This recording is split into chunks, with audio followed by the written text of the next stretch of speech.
In struggle and love, we need to tell everyone there is more than enough. Talk about working folks, war and peace, hungry for honesty, hope and release. Trying to stay alive until I die. I don't ask for guarantees, but I need high fidelity. Welcome to another edition of the Battle for Progressive Media. I'm today's host, John Riley. In today's show, we'll be interviewing Sara Flounders and Bok-keem Nyerere of the WBAI Justice and Unity Campaign.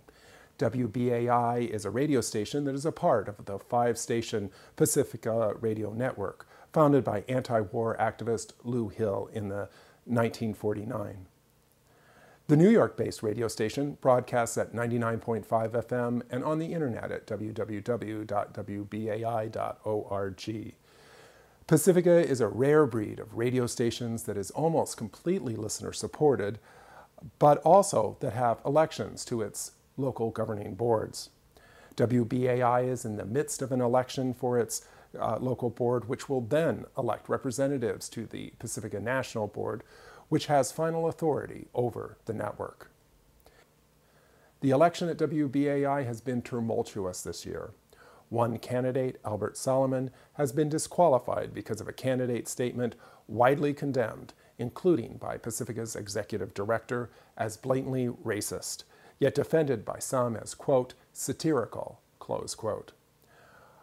All candidates are required to submit statements introducing themselves and their proposals to be published in booklets mailed to the station's members along with ballots. But Solomon devoted his statement to attacking his African-American opponents at the station, identifying each by race. Here's 2 excerpts. Quote, "Tell me, another black female board member, that you didn't kick Carolyn Burden's bag and then tell her to get her bag off your foot," close quote. And, quote, "Tell me, unnamed black management staffer, that you didn't shout at Indra Hardat and that you didn't overturn her agreement with Gary Null on his lawsuit and that you didn't sign the receipt for Bernardo Palombo's membership check." But Solomon has his supporters. He was cross-endorsed by 5 other candidates: James Ross, Pat Logan, Bernardo Palombo, Don Matheson, and Lee McClure Combe. All of these candidates claim to be independent, yet on August 20th, on an unofficial email list about WBAI elections, Solomon wrote, referring to candidates opposing the Justice and Unity campaign, quote, "We have become a hardened cadre through our years of minority status, ever more resourceful and committed," close quote. James Ross eventually rescinded his endorsement of Solomon, ending his statement with the following words, quote, "I should have read the other candidates' statements before offering endorsements," close quote. But Albert Solomon had revealed his true nature long before this fall's election. When Solomon ran last year, he opened his radio announcement with a rendition of the song "Old Folks at Home," often called Swanee River, which Wikipedia notes is, quote, "is seen by some as showing racism about black Americans for its imitation of black English vernacular, with its original lyrics referring to darkies and a longing for the old plantation," close quote. And last November, in a public email on a list that Ross posts to himself, Solomon wrote, quote, "The way I look at it, there is no such thing as racism."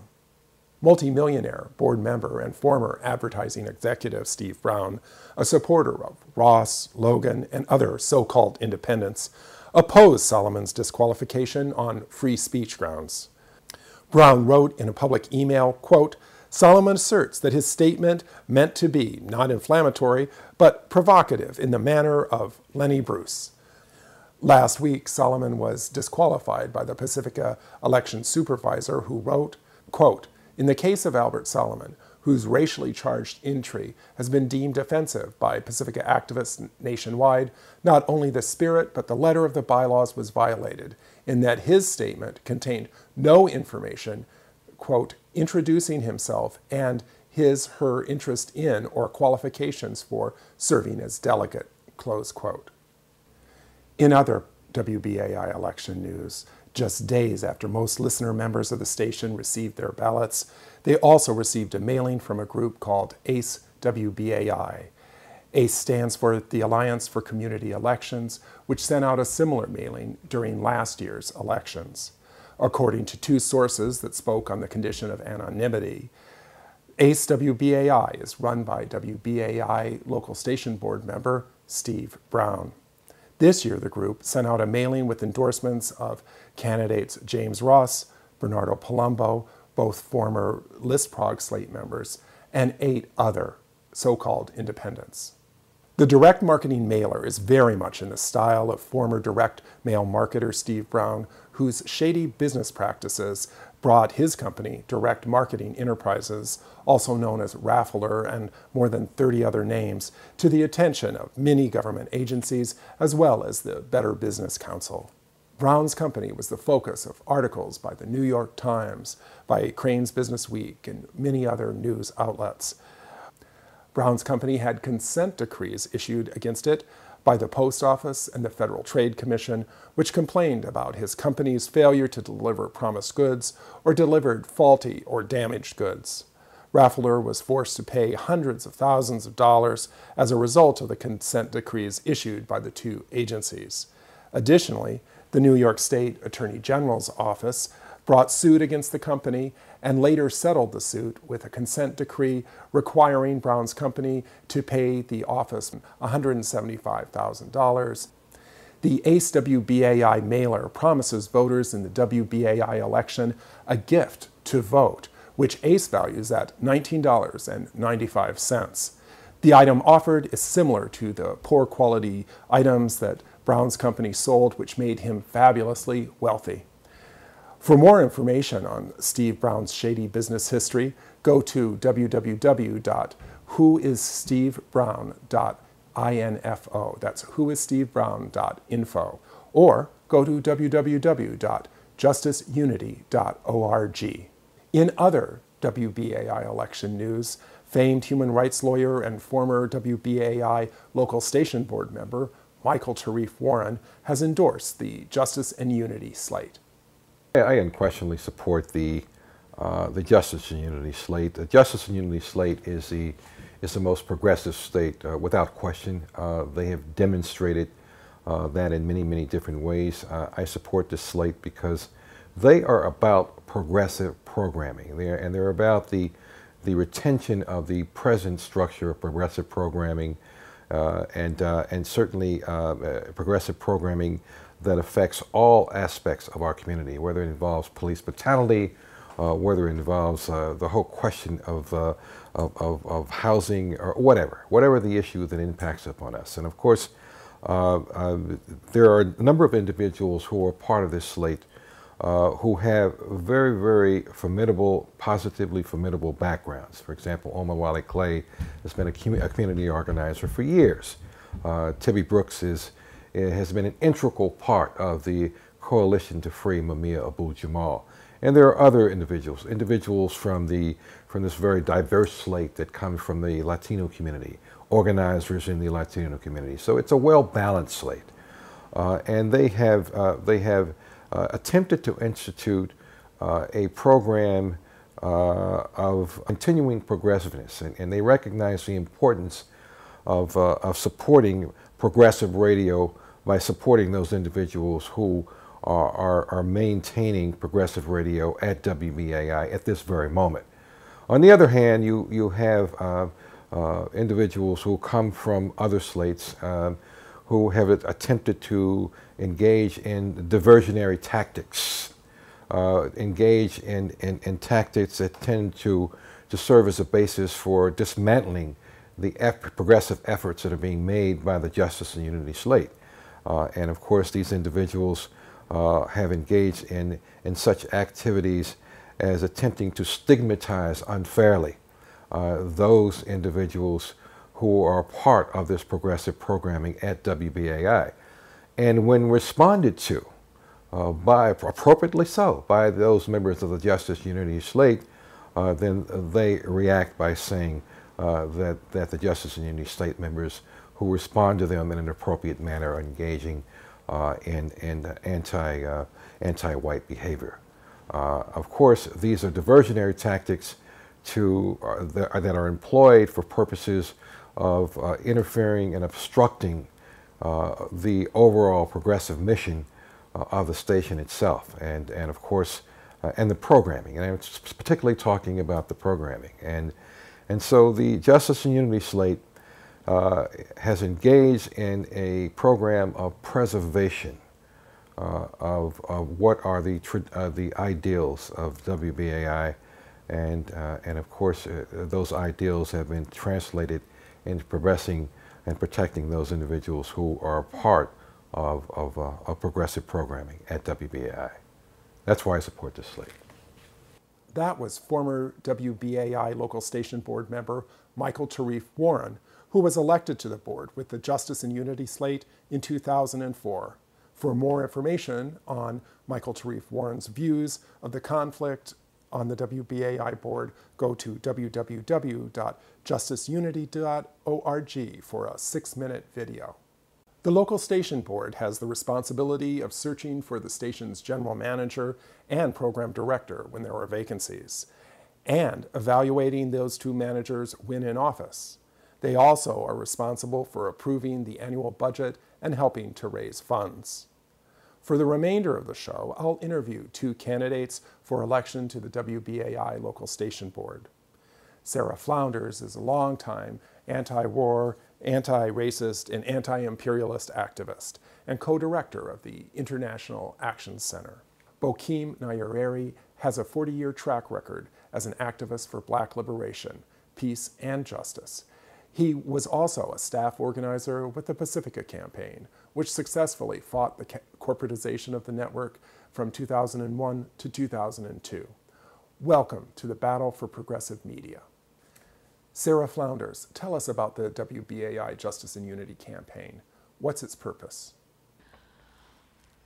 Well, WBAI in New York is an extremely important resource for communities of color, communities under attack, grassroots activists, organizations, and the Justice and Unity campaign was an effort to link together all different community activists from diverse backgrounds, political views, who together were able to link hands to defend the station in creative ways, building up the station, working to create enthusiasm on the station, coming forth with new ideas. Really, again and again, Justice and Unity over the years has functioned for the communities, the activists, the anti-war, anti-racist, solidarity groups, grassroots groups, who in a certain sense are the political life in New York, together are joined in also defending the station. Bok-keem Nyerere. In 2000, following the Christmas coup at WBAI, when program director Bernard White and many others were fired and banned, you joined the staff of the Pacifica Campaign, led by Democracy Now! Co-host Juan Gonzalez, against the corporatization of the network, and fought forces widely termed the hijackers. Tell us about your experience in this period and how that relates to your run for the local station board. When I joined the Pacifica Campaign, former non-staff person Janice K. Bryan, who asked me to join the team of Dan Coughlin, Ursula Rutenberg, and Dennis Monahan. And one of the things that I discovered coming in, because the community was in an uproar about the coup that had happened at the station, there was an illusion that that the community had of what was going on in the Pacifica network, and what they heard on the air contradicted that by people's behavior.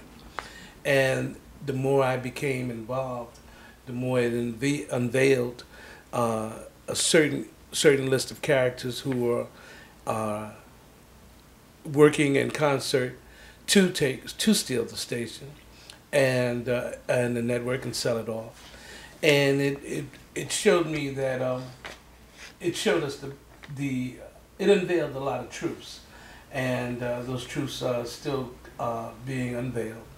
But my consciousness and my activism was raised by that experience. Sara, can you talk about the accomplishments of the Justice and Unity campaign's board majority over the last few years?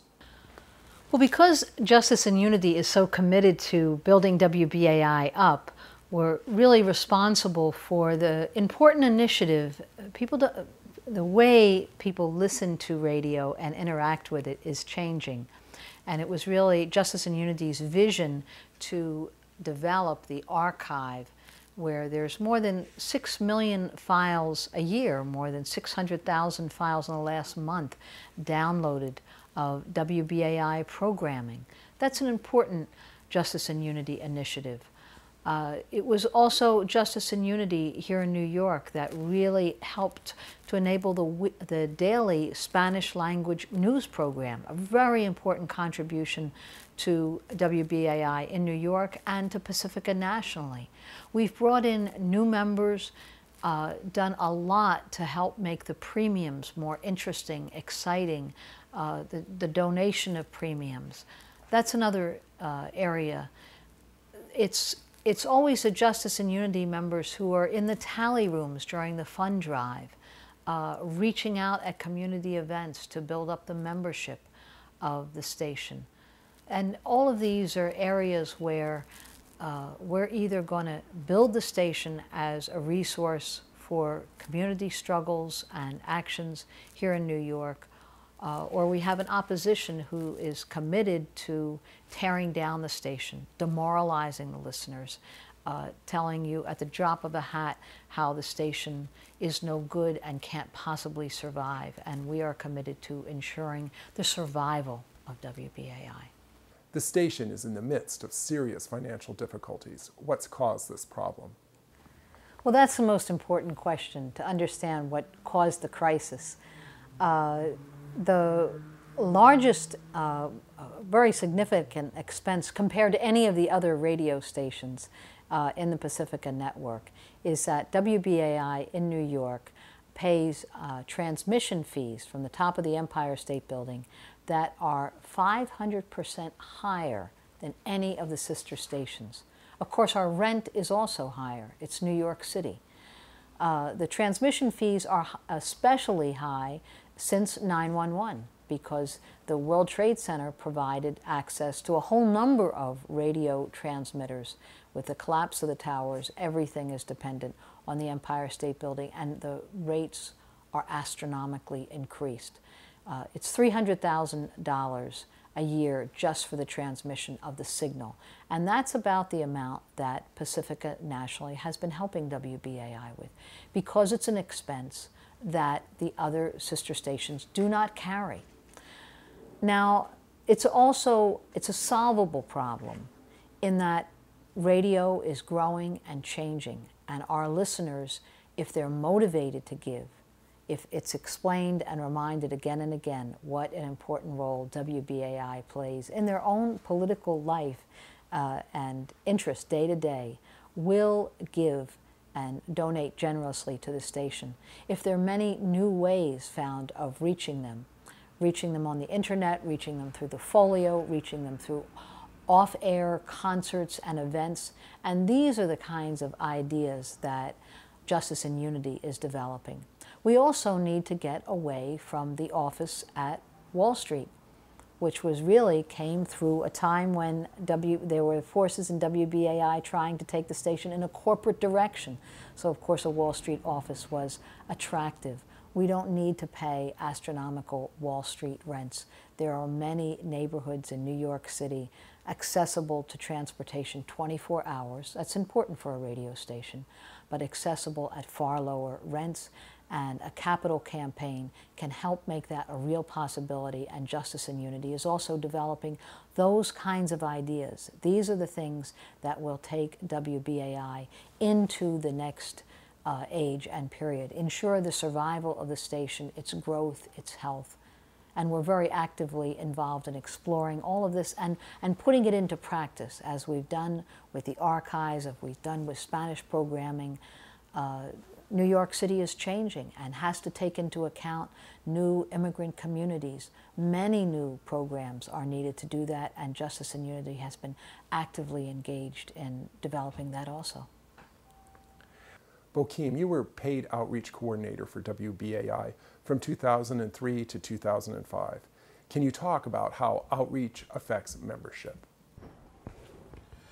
Outreach affects membership in the sense that you have to go into different communities as outreach coordinator for WBAI. One of the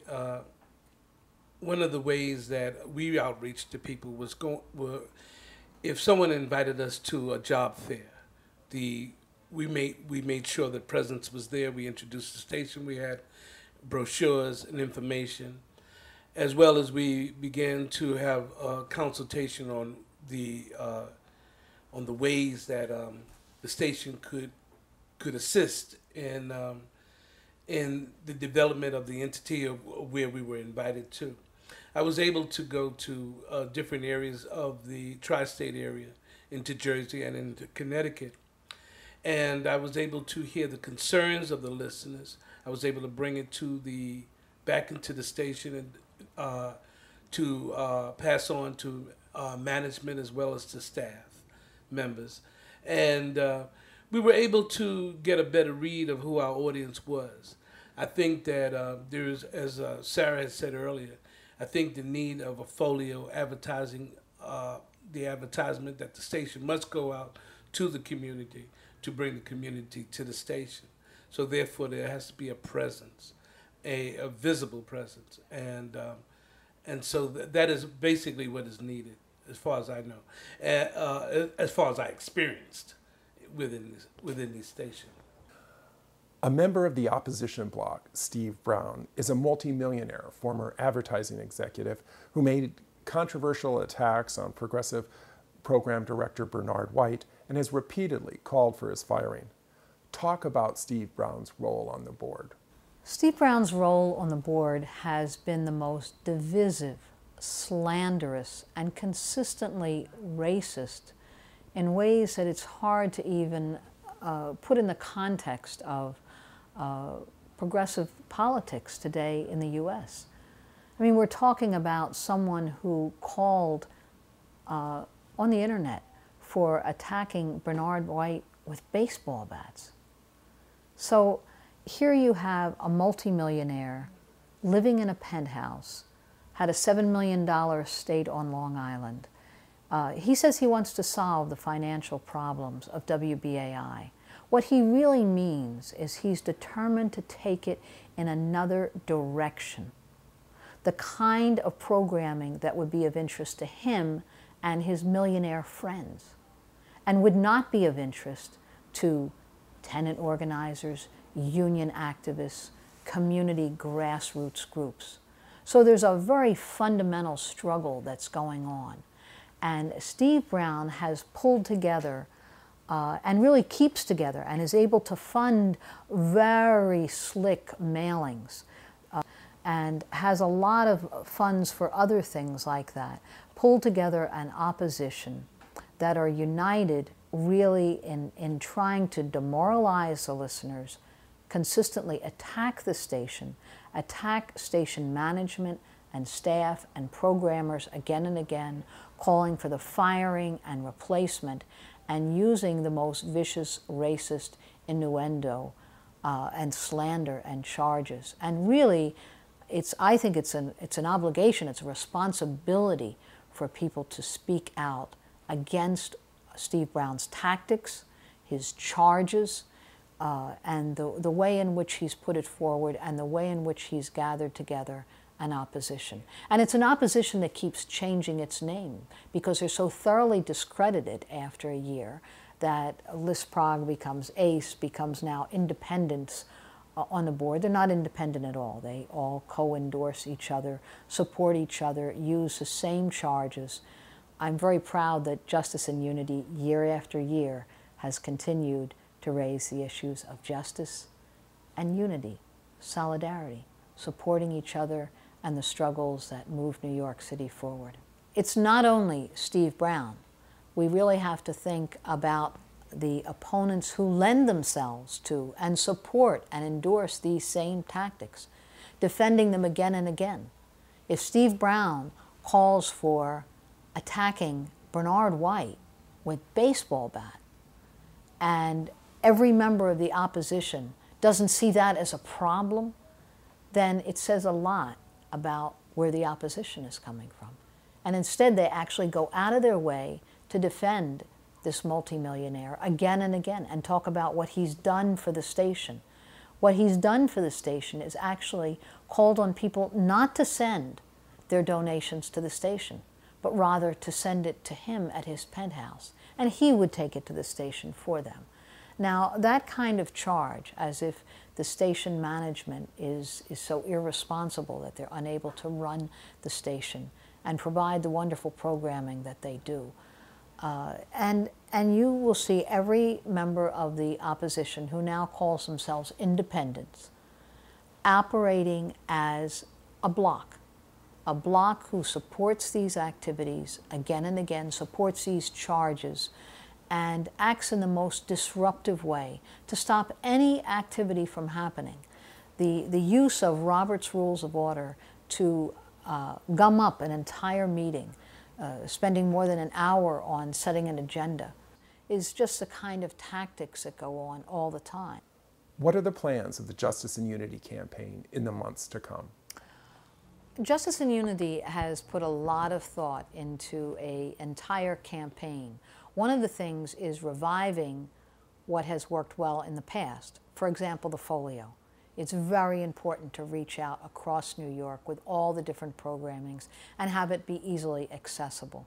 Developing the internet accessibility and the web site itself, extremely important in terms of reaching out.